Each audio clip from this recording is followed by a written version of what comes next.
নমস্কার বন্ধুরা, স্বাধীনতা দিবসের পূর্ণ লগ্নে আপনাদের সবাইকে আমার আন্তরিক শ্রদ্ধা, ভালোবাসা এবং অভিনন্দন জানাই। আমার পরিচিত অনেকেই আমাকে বলেন যে কি রাত দিন টাকা টাকা করে বেড়াস, টাকা পয়সার ভিডিও বানাস, টাকা পয়সাই কি জীবনের সব? তো তাদের সেই প্রশ্নের উত্তরে বলি, আপনি ঠিকই বলেছেন, টাকা পয়সা জীবনের সব নয়, আর সেই কারণের জন্যই টাকা টাকা করে বেড়াই। একটু কনফিউজ লাগছে? রল্ফ ওয়াল্ডো এমারসনের একটা কথা বলি, The desire of gold is not for gold, it is for the means of freedom and benefit. সোনার জন্য মানুষের যে আকাঙ্ক্ষা, এই আকাঙ্ক্ষাটা আসলে সোনার জন্য না, এই আকাঙ্ক্ষাটা আসলে ফ্রিডম এবং সোনার যে বেনিফিট তার জন্য। ঠিক তেমনিভাবেই বর্তমান সময়েতে আমাদের এই যে টাকার জন্য যে আকাঙ্ক্ষা, এই আকাঙ্ক্ষাটা আসলে টাকার জন্য না, এই আকাঙ্ক্ষাটা আসলে ফ্রিডমের জন্য, স্বাধীনতার জন্য। স্বাধীনতা দিবসের পূর্ণ লগ্নে দাঁড়িয়ে আপনি আবার কোন স্বাধীনতার কথা বলছেন? আমরা কি স্বাধীন নই? আমরা কি পরাধীন? আমরা কি স্লেভ, দাস? ফ্রেডারিক নেজে, একজন জার্মান স্কলার, তার দুটো লাইন আপনাকে আমি শোনাই। Whoever does not have 2/3 of his day for himself is a slave, whether he may be a statesman, a businessman, an official or a scholar. যদি আপনার দিনের যে 2/3 সময় সেটা যদি আপনার নিজের জন্য না হয়, তাহলে আপনি যেই হন, আপনি রাজনীতিবিদ হন, বিজনেসম্যান হন, বড় অফিসার হন, অথবা কোনো স্কলার হন, আসলে আপনি দাসী। এইবার ভাবুন একজন সাধারণ মধ্যবিত্ত ছাপোষা মানুষের দৈনন্দিন জীবনযাপনের কথা। তাদের সকালটা কিভাবে শুরু হয়? সকাল 8টার সময়তেই তাদেরকে বেরিয়ে যেতে হয় তাদের কাজের সূত্রে, চাকরির সূত্রে বেরিয়ে যেতে হয়। তারপর ট্রেনে বাসে ধাক্কা খেতে খেতে অফিসে পৌঁছানো, তারপর অফিসে তো কাজের প্রেশার আছেই, সাথে সাথে বসের ঝাড় আছে, এইগুলো চলতেই থাকবে।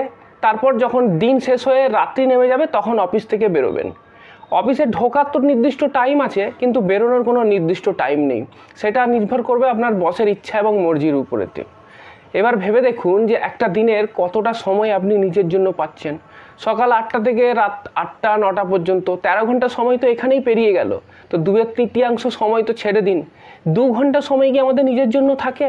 আমরা টাইম ফ্রিডমটা পাচ্ছি না, আমরা আমাদের নিজের ইচ্ছে মতো কিছু করতে পারি না। তার কারণ হচ্ছে আমাদের কাছে ফিনান্সিয়াল ফ্রিডম নেই। আমাদের প্রতি মাসের যে খরচা আছে সেইগুলো চালাতে গেলে কিন্তু আপনাকে এই চাকরির উপরেই বা আপনার এই জবের উপরেই নির্ভর করতে হবে। কেমন হতো যদি আপনার প্রতি মাসের খরচার জন্য আপনাকে চাকরির জন্য নির্ভর করতে হতো না? আপনার জমানো এবং ইনভেস্ট করা টাকার থেকেই প্রতি মাসে যে রিটার্নটা আসতো, সেই রিটার্ন থেকেই আপনার প্রতি মাসের খরচি চলে যেত। যদি এই রকম অবস্থায় আপনি পৌঁছতে পারেন, তাহলে আমি বলবো যে আপনি ফিনান্সিয়াল ফ্রিডম অ্যাচিভ করতে পেরেছেন। অর্থাৎ প্রতি মাসের খরচার জন্য আপনাকে আর চাকরির জন্য নির্ভর করতে হবে না। আপনার ইনভেস্টমেন্ট থেকে যে প্যাসিভ ইনকাম আসবে, সেই ইনকাম থেকে কিন্তু আপনার প্রতি মাসের খরচা চলে যাবে। এবার ফিনান্সিয়াল ফ্রিডমের কথা উঠলেই 4 ধরনের মানুষ আমাদের নজরে আসে। প্রথম যে ক্যাটাগরির মানুষ, তারা এটা বলবে যে চাকরি করো, প্রতি মাসে কিছু কিছু সঞ্চয় করো, তারপর সেই টাকাটা সেফ এবং সিকিউর জায়গাতে ইনভেস্ট করো, তারপর আস্তে আস্তে সেই টাকাটা জমা হবে এবং রিটায়ারমেন্টের পরে তুমি একটা বড় টাকা পাবে, তারপর লাইফ এনজয় করবে। একবার ভাবুন 60-70 বছর বয়সে গিয়ে যদি আপনি পৃথিবীর সবথেকে বড় ধনী লোক হয়েও যান, তাহলেও কি লাভ হবে? সেই সময় কি আপনার কোনো এনার্জি থাকবে যে এই টাকাটাকে আপনি এনজয় করতে পারবেন? ঠিক এর উল্টো আরেক ধরনের মানুষেরও দেখা পাওয়া যায়। তারা ঠিক 1 নম্বর ক্যাটাগরির বিপরীত। তারা যে অফিসে কাজ করে সেই অফিস তাদের পছন্দ না, যে কাজটা তারা করে সেই কাজটা করতে তাদের ভালো লাগে না, যেখানে তারা থাকে সেখানে থাকতে তাদের পছন্দ না। কিন্তু মাসের শেষে যখনই স্যালারির টাকাটা ঢুকবে, সব টাকা মাস শেষ করার আগেই খরচা করে ফেলে। কখনো কখনো তো এমন হয় যে টাকাটা ইনকাম হয়নি সে টাকাটাও খরচা করে ফেলে। ক্রেডিট কার্ড আছে তো এরা হলো সেই সেকেন্ড ক্যাটাগরির মানুষ। কিন্তু তারা কখনো তাদের ভবিষ্যতের কথা বা ফিনান্সিয়াল ফ্রিডমের কথা কখনো ভাবে না।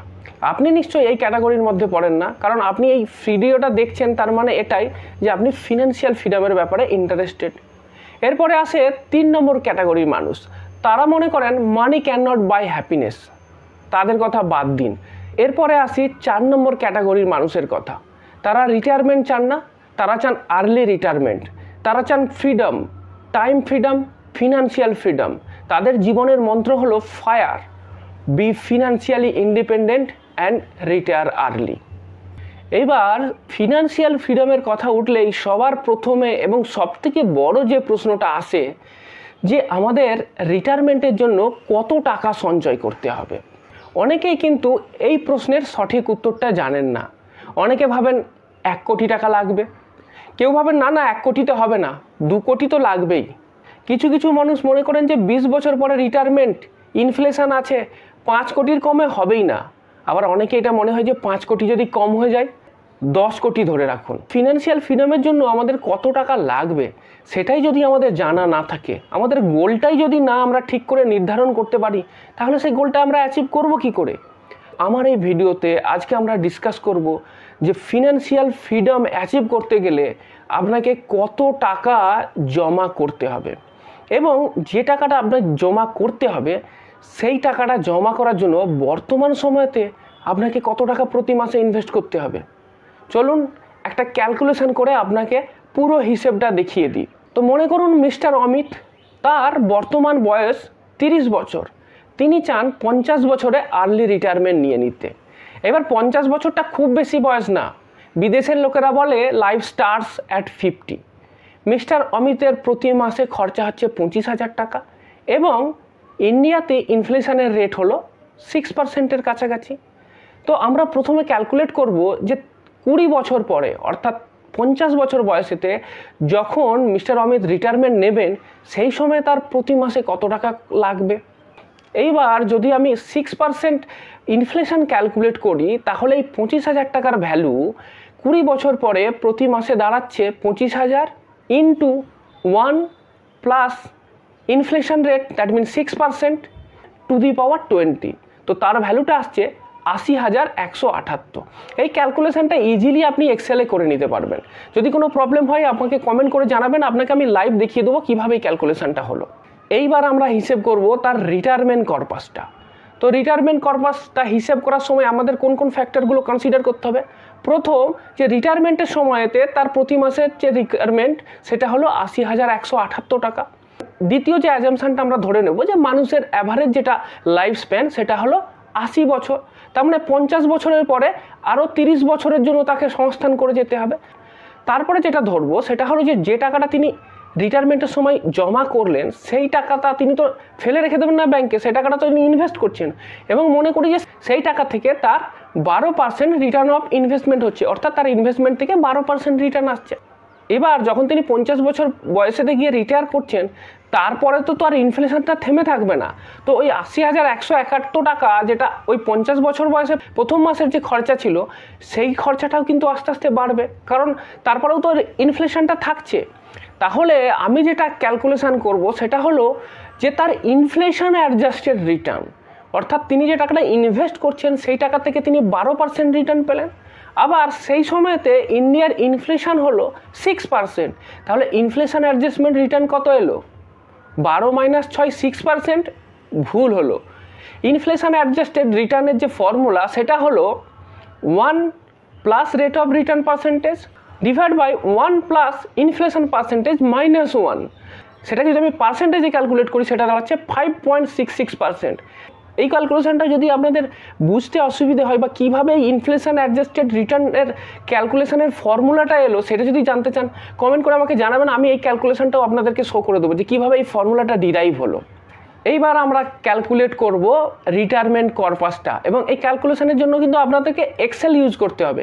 এক্সেলের ফিনান্সিয়াল ফাংশানেতে গিয়ে আপনি একটা ফাংশন পেয়ে যাবেন, সেই ফাংশনটার নাম হচ্ছে পিভি।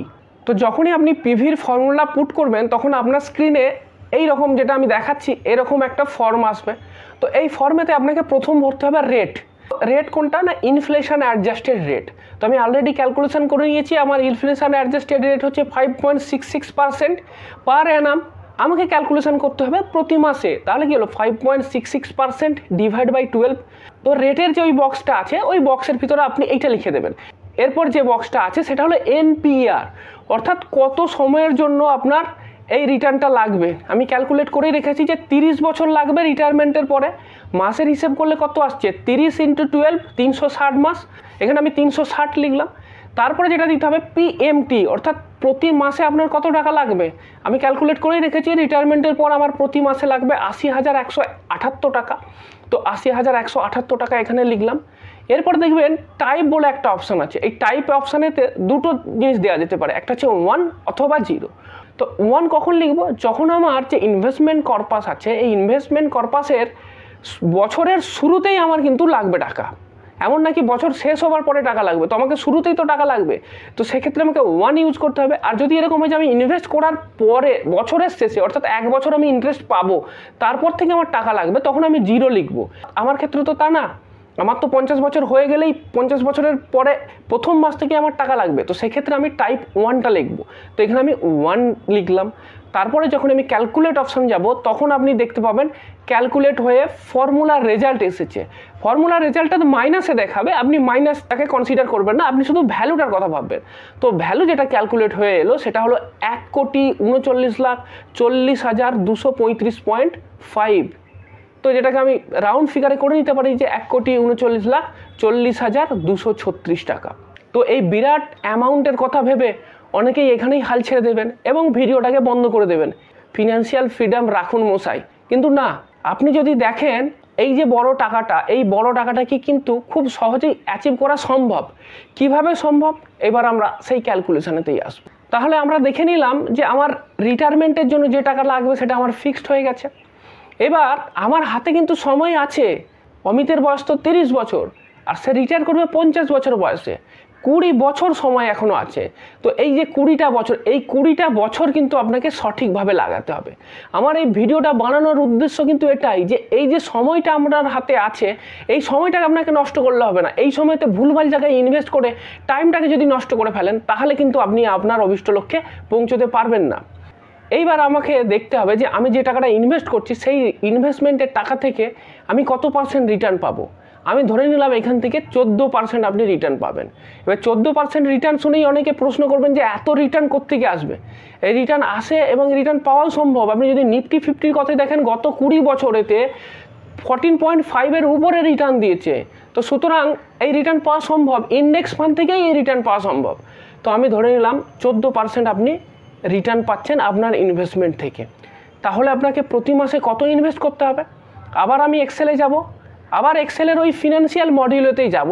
তো এই ফিনান্সিয়াল মডিউলেতে এইবার যে ফর্মুলাটা আমি ইউজ করবো সেটা হলো পিএমটি ফর্মুলা। পিএমটিতে যখনই আপনি ক্লিক করবেন, তখন আপনার সামনে এই রকম একটা স্ক্রিন শো করবে।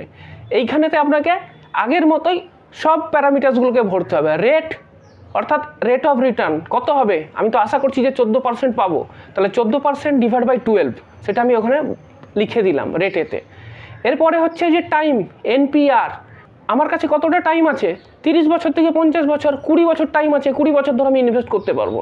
তো 20 বছর মানে কত মাস? 240 মাস। তাহলে এনপিআরের জায়গায় আমি লিখলাম 240। তারপরে আমার ফিউচার ভ্যালু কত দরকার, আমার টার্গেট কর্পাস কত, 1,39,40,236।